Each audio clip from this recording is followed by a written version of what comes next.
दोस्तों नमस्कार, मेरा नाम संजय मग्गू है और मौजूद हैं देश रोजाना के डिजिटल मीडिया प्लेटफॉर्म पर। आपके साथ चर्चा में हूं एक ऐसे राष्ट्रीय राजनीतिक पार्टी की।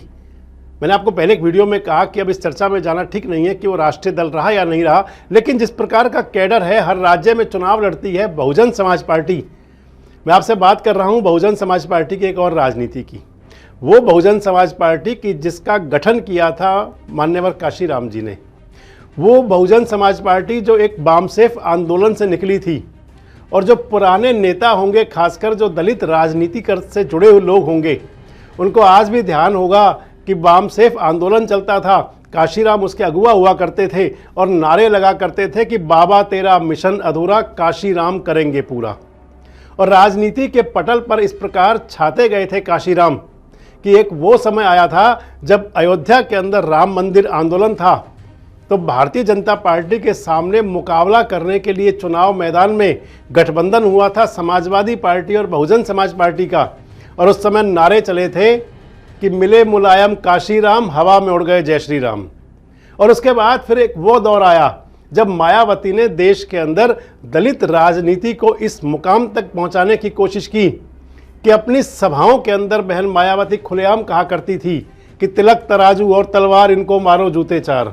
वो ध्यान होगा सबको, मैं आपको क्रमवार बता रहा हूं बहुजन समाज पार्टी का। और फिर वो दौर आया जब मायावती जी ने पंडित सतीश मिश्रा को अपने साथ मिलाया और सोशल इंजीनियरिंग का एक ऐसा फॉर्मूला पेश किया कि जिसके अंदर अपने दम पर स्पष्ट बहुमत के साथ सरकार बना ली उत्तर प्रदेश जैसे सूबे के अंदर 2012 का चुनाव।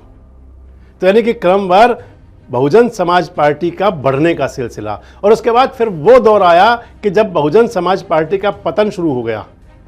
2019 के लोकसभा चुनाव में जब समझौते में चुनाव लड़ा था तो प्रदर्शन बेहतरीन हुआ, 10 सीटें तो आ गई, लेकिन जब 2022 का विधानसभा चुनाव हुआ उत्तर प्रदेश में, तो उस चुनाव के अंदर मायावती जी ने अपनी जमीन खो दी बिल्कुल। और वहां से चलते चलते फिर चाहे मध्य प्रदेश का चुनाव हुआ, अब चाहे राजस्थान का चुनाव हुआ, चुनाव लड़ी तो हर स्टेट के अंदर बहुजन समाज पार्टी, लेकिन सफलता नहीं मिल पाई। और इस सब के बीच आज यानी कि रविवार को उत्तर प्रदेश के लखनऊ में एक बड़ा अधिवेशन हो रहा है बहुजन समाज पार्टी का। और उस अधिवेशन के अंदर बहुजन समाज पार्टी की मुखिया बहन मायावती ने अपना उत्तराधिकारी घोषित कर दिया है। यानी कि जिस प्रकार से राजा रजवाड़ों के अंदर अपने युवराज और उत्तराधिकारी घोषित किए जाते थे, उसी प्रक्रिया को चलाते हुए बहन मायावती ने अपना उत्तराधिकारी घोषित कर दिया है अपने भतीजे को।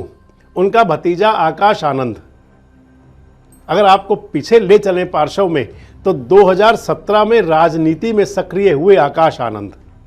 2017 में सहारनपुर में एक रैली थी जिसके अंदर इंट्रोड्यूस किया था मायावती ने अपने भतीजे आकाश आनंद को। तमाम प्रकार के आरोप प्रत्यारोप भी रहे थे।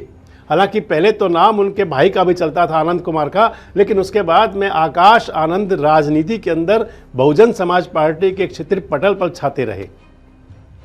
अब चाहे उसके बाद में चुनाव कहीं भी चलता हो, जिस प्रकार बहन मायावती की पूछ होती है उसी प्रकार आकाश आनंद का भी चल रहा था। लेकिन आज विधिवत तौर से बहन मायावती ने, यानी कि जो बहुजन समाज पार्टी की मुखिया हैं, बसपा की सुप्रीमो हैं मायावती जी, उन्होंने अपना उत्तराधिकारी घोषित कर दिया आकाश आनंद को। यानी कि वो आंदोलन और आंदोलन से बनी वो पार्टी जिसे मान्यवर बाबू काशीराम ने बनाया था, बाबा साहब अंबेडकर के मिशन को, बाबा साहब अंबेडकर के सपनों को पूरा करने की बात चल करके, और वो एक आंदोलन बनते बनते जो एक ऐसा राजनीतिक दल बना कि जिसने देश के सबसे बड़े सूबे उत्तर प्रदेश की राज सत्ता पर अपना कब्जा भी किया अपने दम पर।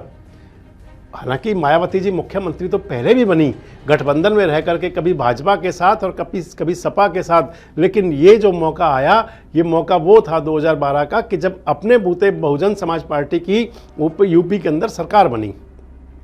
और अब उस आंदोलन के जो कमान है वो मिल गई है आकाश आनंद को। मैंने आपको बताया कि 2017 में सहारनपुर की रैली में इंट्रोड्यूस किया था।